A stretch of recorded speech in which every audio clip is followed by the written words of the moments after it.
বেসরকারি বিদ্যুৎ কেন্দ্র সরাসরি গ্রাহকের কাছে বিদ্যুৎ বিক্রি করবে এমন একটি বিধান করতে যাচ্ছে অন্তর্বর্তী সরকার। চাইলে সরকারও এসব কেন্দ্র থেকে বিদ্যুৎ কিনতে পারবে।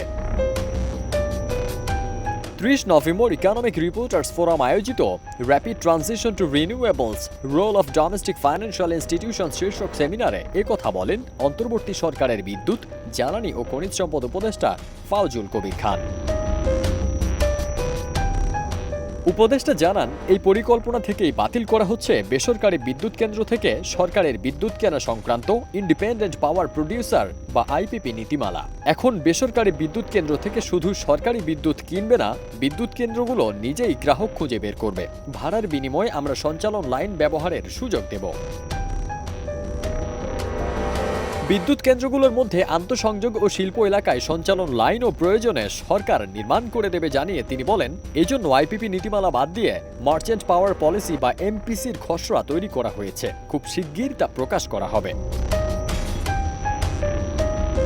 সরকার প্রতিযোগিতাপূর্ণ পদ্ধতিতে সব সেবা ও পণ্য কিনতে চায় জানিয়ে ফাউজুল বলেন, উন্মুক্ত পদ্ধতিতে টেন্ডার দেওয়া হবে। সরকারি টেন্ডার পেতে কোনো মন্ত্রী, তাদের আত্মীয়, সচিব, আমলা বা সরকারি অফিসারদের চেনা লাগবে না। সরকারকে জনগণের কাছে নিয়ে যেতে চাই।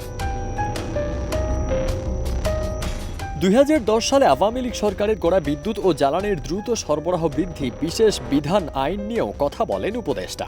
আইনটি দুর্নীতি করার জন্য তৈরি হয়েছিল মন্তব্য করে তিনি বলেন, এই আইনে সরাসরি যাকে খুশি তাকেই সরকারি কাজ দেওয়া যায়, এভাবেই দুর্নীতি হয়েছে। আইনটিতে বিদ্যুৎ খাতের ব্যবসায়ী ও মন্ত্রী এবং আমলাদের দায়মুক্তি দেওয়া হয়েছিল।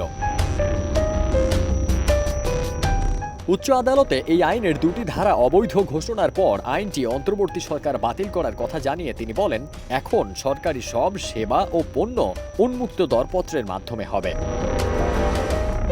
ফারদিন সানি, দেশ রূপান্তর।